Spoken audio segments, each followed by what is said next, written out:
Citoyens et citoyennes, bonjour, bonjour camarades. Je m'exprime aujourd'hui devant vous au sujet de la situation politique en France à l'issue des Jeux Olympiques. Macron nous a dit qu'il ne prendrait pas de décision avant la fin des Jeux Olympiques, et bien nous y voilà. Et comme vous le savez, bien, il a déjà manifesté son intention qui est de piétiner, comme il le fait d'ordinaire d'ailleurs, la volonté populaire. La volonté populaire, elle a placé en tête le nouveau Front populaire. Elle a classé troisième à l'Assemblée nationale de RN et elle a marqué un net désaveu sur les deux côtés de l'échiquier politique, si l'on peut dire, de ce qu'on appelait et de ce qu'on appelle encore par dérision la majorité présidentielle.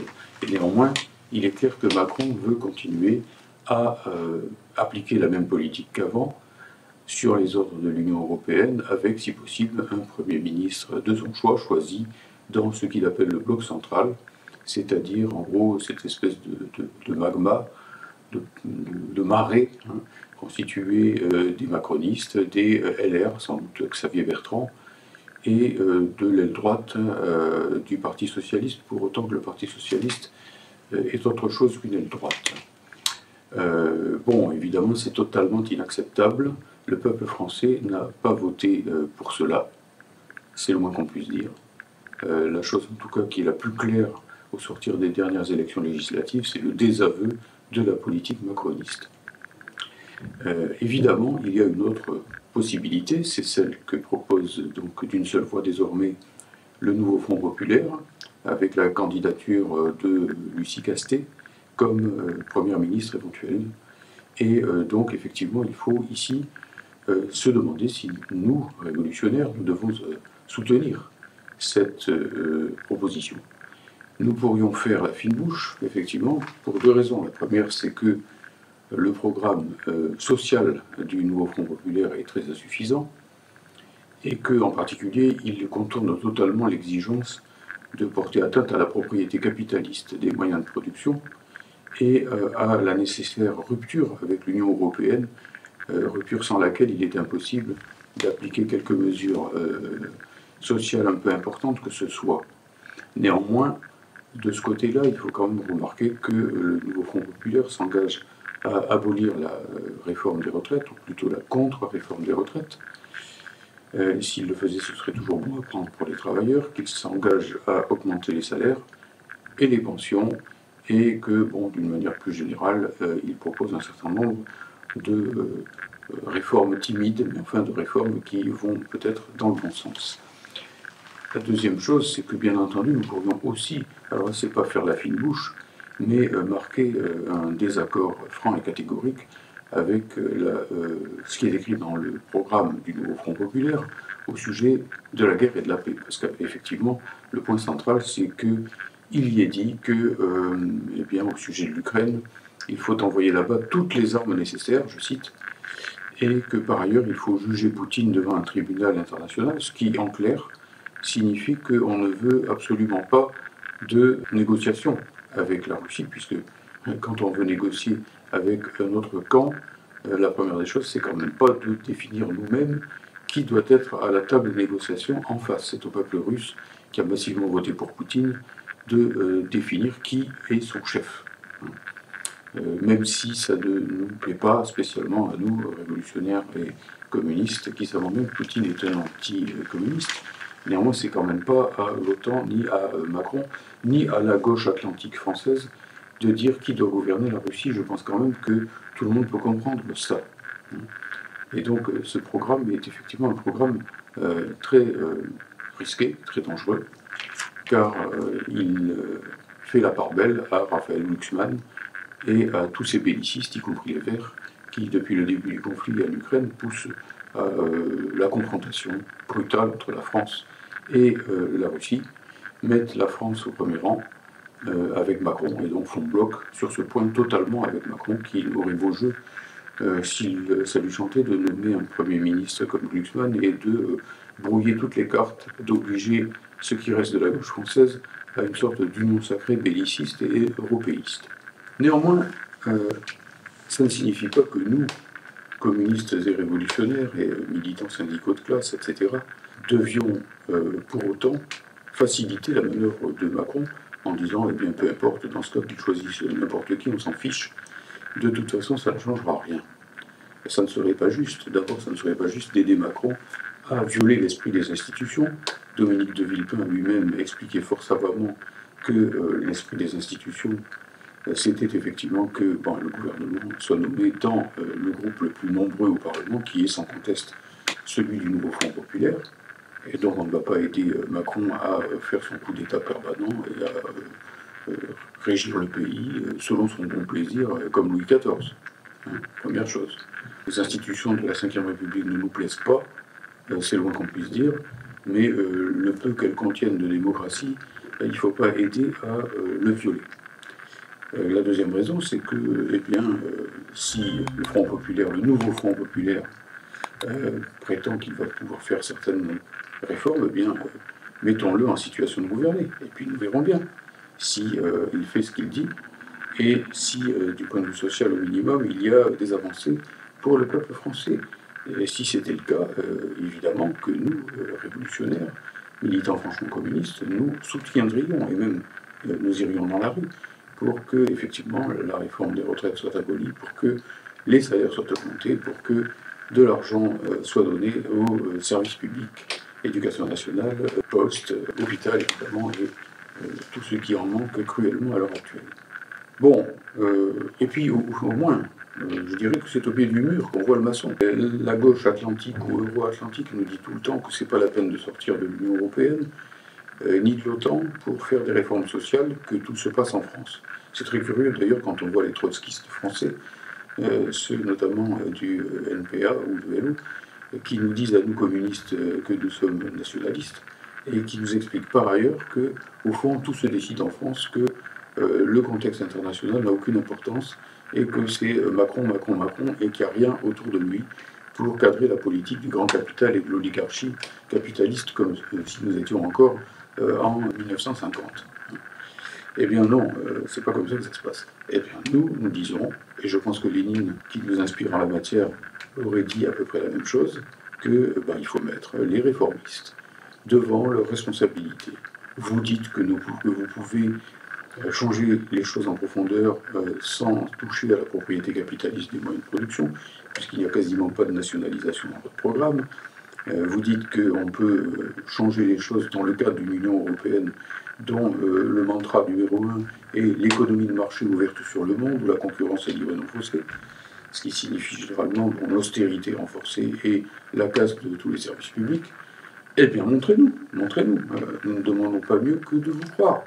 Nous ne sommes pas des dogmatiques. Si on arrive à changer la situation sans toucher à la propriété capitaliste des moyens de production et à l'Union européenne, ça nous étonnerait fort. Mais nous ne demandons pas mieux, nous, que de voir. Et donc, pour autant que vous affronterez Macron, l'Union européenne, l'OTAN, les grands capitalistes, et que vous ferez avancer les choses, ne serait-ce que sur certains points, eh bien, de ce point de vue-là, nous serons à vos côtés. Et bien entendu, en continuant sur nos propositions plus radicales, et combien plus radicales que les vôtres. Mais cela dit, tout en disant donc qu'il faut absolument forcer Macron à nommer un Premier ministre issu du nouveau Front populaire, eh bien nous disons que, quel que soit le choix qu'il fera, c'est pas nous qui allons le dicter, de toute façon, ce choix, il faudra le contrebalancer par tout simplement une mobilisation active du mouvement ouvrier. Là, on est sûr d'avoir l'atout maître si on considère que, quelle que soit la figure centrale du nouveau gouvernement, eh bien, ce qui compte surtout, c'est la mobilisation populaire autonome. C'est le fait que tous ensemble et en même temps, nous descendions dans la rue dès la rentrée pour réclamer donc l'augmentation générale des salaires petits et moyens et des pensions, et bien entendu également des minima sociaux, que nous demandons l'abrogation totale de toutes les contre-réformes issues de Maastricht, celles qui sabrent la SNCF, EDF, l'hôpital, et ainsi de suite, que nous demandons aussi, bien sûr, l'abrogation totale des délocalisations et des fermetures de sites industriels qui se multiplient dans la dernière période, Sopiquet, Renault et d'autres firmes, Sanofi, et j'en passe, les chocolats Poulain, et ainsi de suite. Et d'autre part, évidemment, évidemment, il faut lier tout cela à la lutte pour la paix. Quoi? Il y a de l'argent pour envoyer des milliards d'euros à l'Ukraine et il n'y en a pas pour augmenter les salaires et pour arrêter de fermer les lits d'hôpitaux? C'est pas sérieux. Hein. Et quoi? Il y a de l'argent pour aller vers 2% d'augmentation par an du budget militaire des pays de l'OTAN et il n'y en a pas pour, effectivement, par exemple, alimenter correctement l'éducation nationale ou la recherche publique. Hein. Bon, enfin bref, c'est pas sérieux. Donc, il faut lier les combats pour la paix et les combats pour le bien-être du peuple. L'argent pour les salaires, pas pour la guerre, l'argent pour l'éducation nationale, pas pour la guerre mondiale. Hein. Voilà, je crois que c'est quand même très important en ayant en tête que si la France finit par devenir une puissance co-belligérante officielle face à la Russie, nous serons sous la menace directe de frappe nucléaire de la part des Russes. Et ils l'ont déjà dit et redit. Quoi qu'on pense de Poutine, il faut quand même tenir compte des réalités géopolitiques. Et la première des choses pour un gouvernement de gauche qui veut augmenter les salaires, c'est quand même pas que son pays soit vitrifié.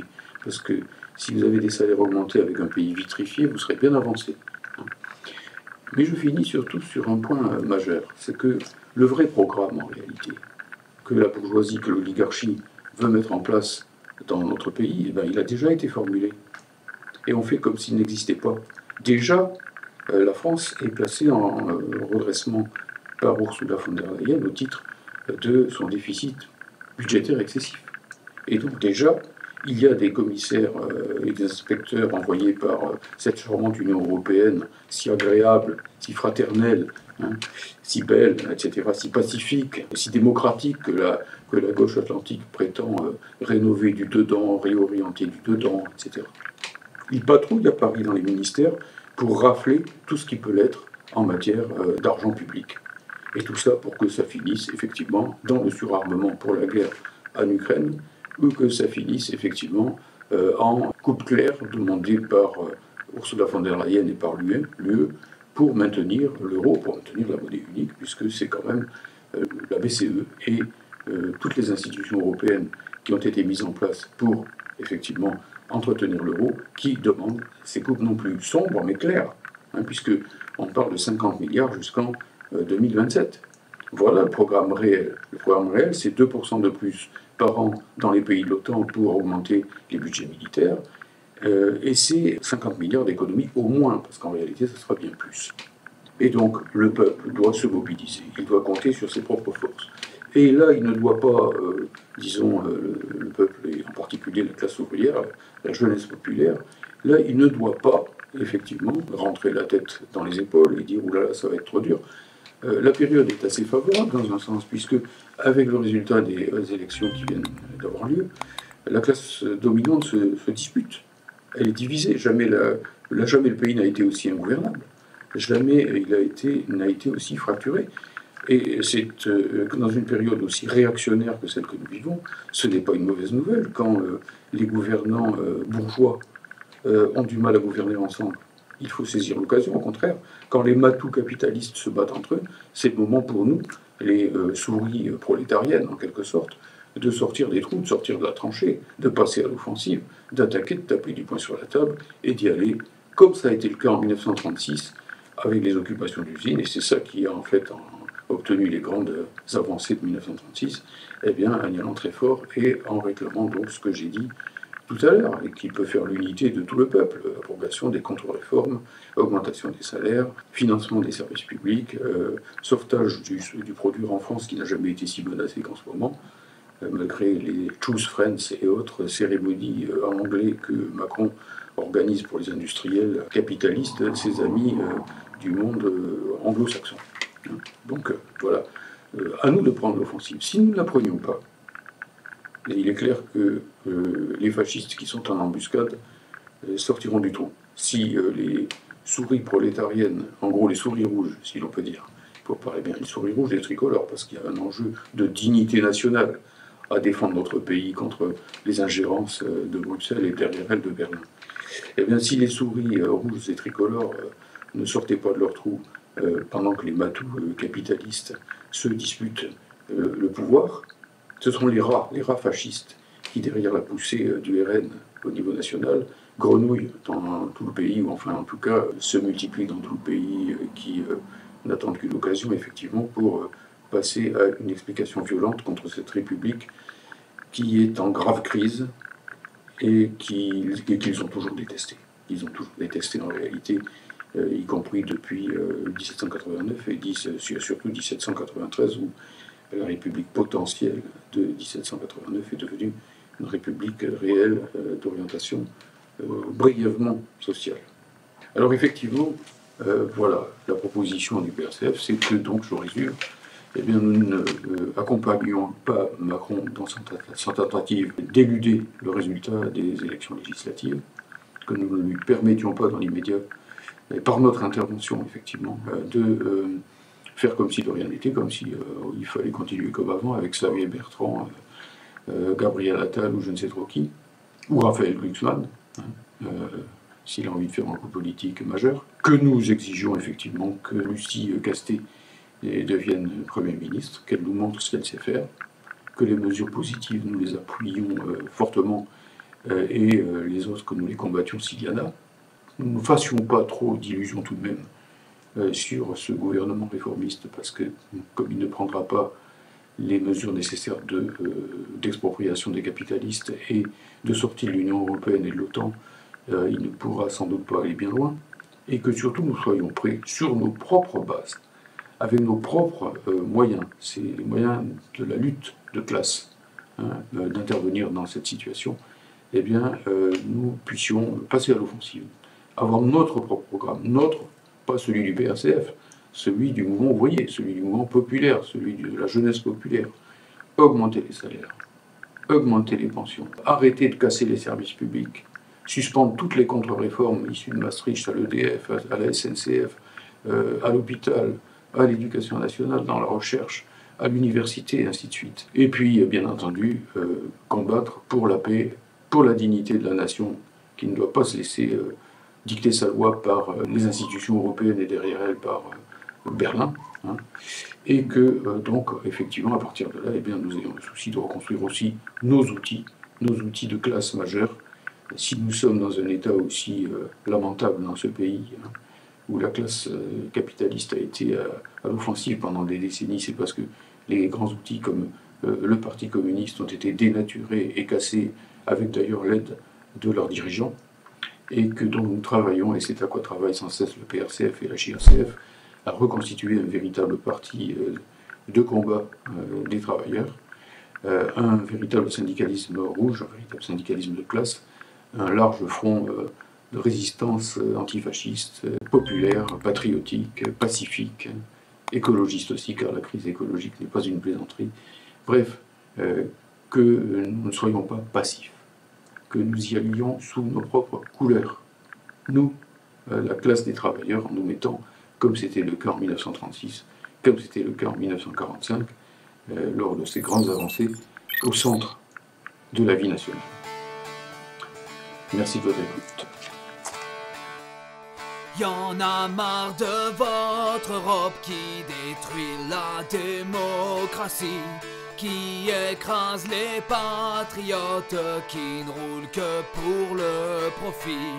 Mais en mai 2005, le peuple a dit non à votre union, à vos traités.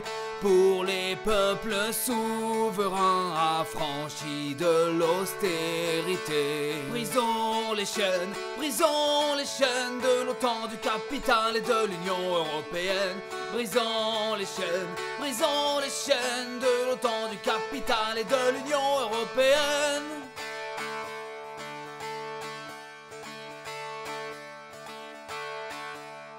Toutes nos luttes pour nos salaires, pour sauver notre industrie. Nos paysans et nos retraites se heurtent à l'euro mépris. Mais en juin, l'heure est venue de boycotter leur scrutin perfide. On ne veut plus en vain voter, on veut une autre société. Brisons les chaînes de l'OTAN, du capital et de l'Union européenne. Brisons les chaînes de l'OTAN, du capital et de l'Union européenne.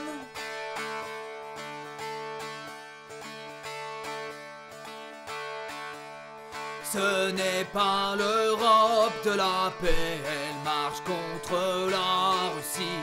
Elle laisse l'OTAN manœuvrer, elle est aux bottes des États-Unis. Mais les peuples veulent coopérer, non pas subir un nouvel empire.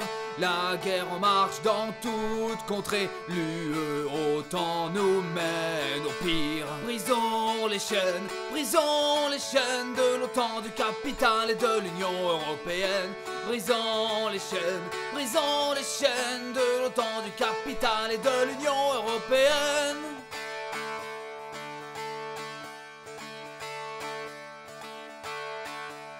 C'est une Europe cléricale taillée pour le Vatican, la brune internationale des gouvernements fascisants. Elle met à bas les lumières, c'est la Sainte Alliance réactionnaire. Peuple libre et solidaire, faisons face aux tortionnaires. Brisons les chaînes de l'OTAN, du capital et de l'Union européenne. Brisons les chaînes de l'OTAN, du capital et de l'Union européenne.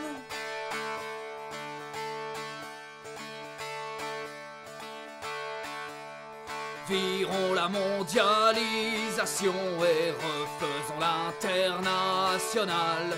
Des peuples libres et des nations solidaires pour la paix mondiale. L'ode à la joie n'appartient pas au roi Tolé, Macron ou Fra Ursula. Chantons les peuples solidaires à l'échelle de toute la terre. Brisons les chaînes de l'OTAN, du capital et de l'Union européenne. Brisons les chaînes à l'échelle du monde entier. Reconstruisons une terre humaine.